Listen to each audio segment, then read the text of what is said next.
right, back on the record in the Simpson matter. 10 a.m. Los Angeles. Outside this courthouse and all over the city, Angelenos hold a collective breath. Oh, the juries are coming out. A long 10 minutes pass, and then...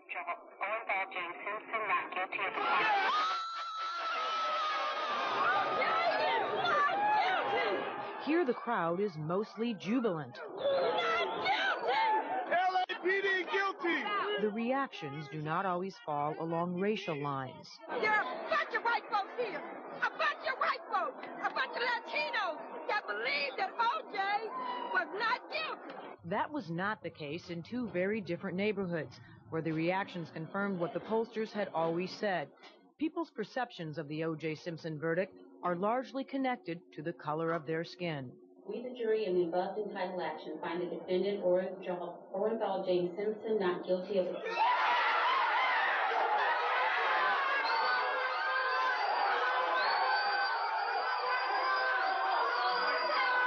To understand why so many patrons in this restaurant were literally jumping for joy when the verdict was read, you must first understand that so many in the city's black community simply don't trust the criminal justice system when it comes to meting out justice to black defendants.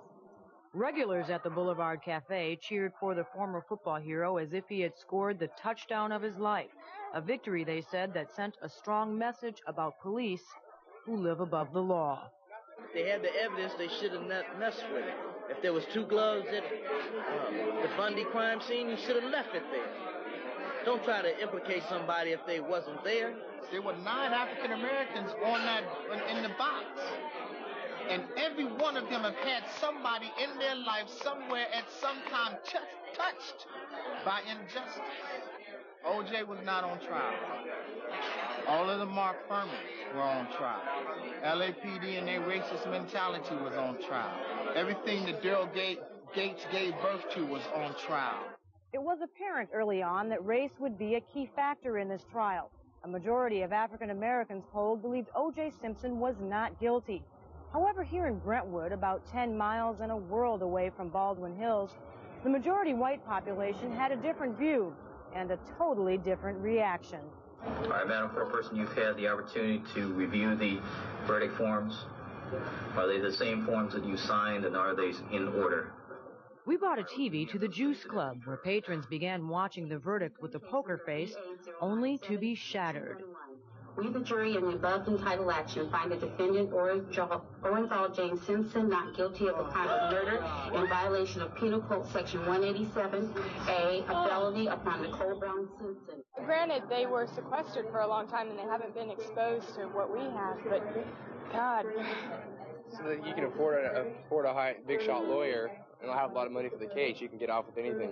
You know what? Johnny Cochran will be a rich guy. He will make a fortune. He will get lots of clients now, and I hope that he can sleep at night because he got a double murderer off the case. He's going to go home and feel happy. And what about his kids? How can he even look at his kids? This afternoon, a residue of bitterness settled among the people here, a sense that justice is as much a casualty in this case as the victims themselves. I think it's absolutely appalling. It gives me no faith in the jury system whatsoever. The verdict may have resolved the question of one man's guilt or innocence under the law, but it has also revealed, perhaps laid painfully bare, two solitudes of race in Los Angeles. The jury has spoken. They did the right thing. I think it's a disgrace. I'm shocked.